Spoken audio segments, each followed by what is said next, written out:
there, Peabody here, along with Sherman, the Wayback Machine, and Oil Can. Why the oil can, Mr. Peabody? We are going on a train ride, Sherman, and it is my motto, always to be prepared. I thought that was the Boy Scouts' motto. It is. They got it from me.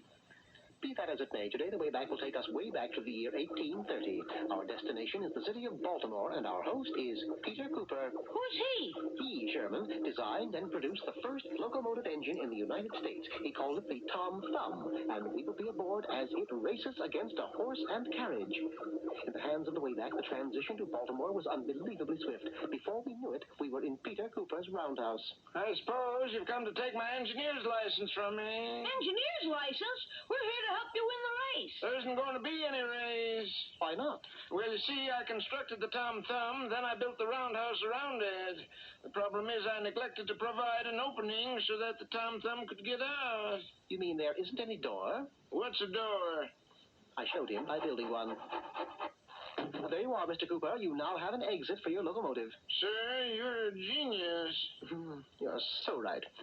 We assisted Peter Cooper in rolling the Tom Thumb up to the starting line of the race. It was then the judge announced the rules and regulations. Gentlemen, 50 miles due south is the town of Neutral Corners. The vehicle that gets there first will be the winner. While the judge loaded his pistol, I appraised our opposition. That horse looked as though he could run for a month without stopping, and as far as the driver was concerned, I was sure he would not only be a poor loser, but a bad winner. Wait till that fool Cooper tries to run that iron horse. He doesn't know I greased the tracks. This ought to be a real slick race. At the sound of the gun, off to a very poor start.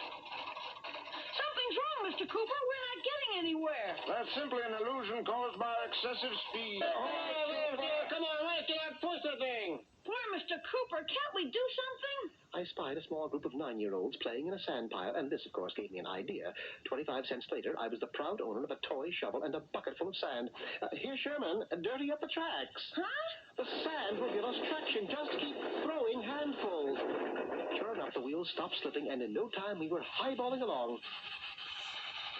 If we can maintain the speed, we'll catch up with that horse and buggy.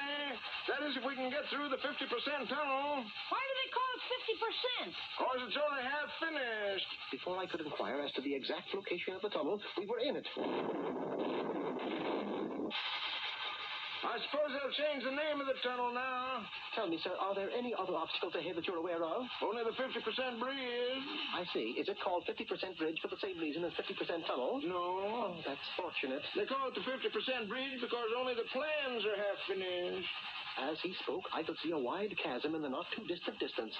The brakes, Mr. Cooper! Apply the brakes! What are brakes? The chasm was only 30 yards away, or else I would have filled him in on the sagacity of having a brake along. Instead, I boosted the acceleration to its maximum point, forcing the Tom Thumb to surge ahead at a breakneck pace. Runs beautifully, doesn't she? She not only ran beautifully, but jumped as well. Inside a quarter of a mile, we had not only caught up with the horse and carriage, but were slowly pulling ahead. We're beating him! We're beating him! But strangely enough, the driver was wearing a smile, and for a good reason. Well, looks as though the 502 from Denver is right on schedule. Yes, and it's also right on our track. A head-on collision appeared to be in the making, and that's when I saw a side track just ahead with a switch by it. A quick, Sherman, hand me a piece of wood. Nice work, Mr. Peabody. Would have been terrible if the 502 had gone off schedule. By now, we were well ahead of our opposition, and Neutral Corners lay just ahead. In fact, the finish line was a scant 100 yards away, and that is when I turned the supply of steam off, causing the Tom Thumb to roll to a stop. But we haven't crossed the line yet, Mr. Peabody. We'll cross it, Chairman, after the horse and driver. You mean we're going to lose? We have to, Mr. Cooper. You see, according to history books, you lost this race. I did? That's awful. But history must always be truthful, Sherman. And by stopping the locomotive, we did give rise to one lasting expression. What's that, Mr. Peabody? Haven't you ever heard of honest engine?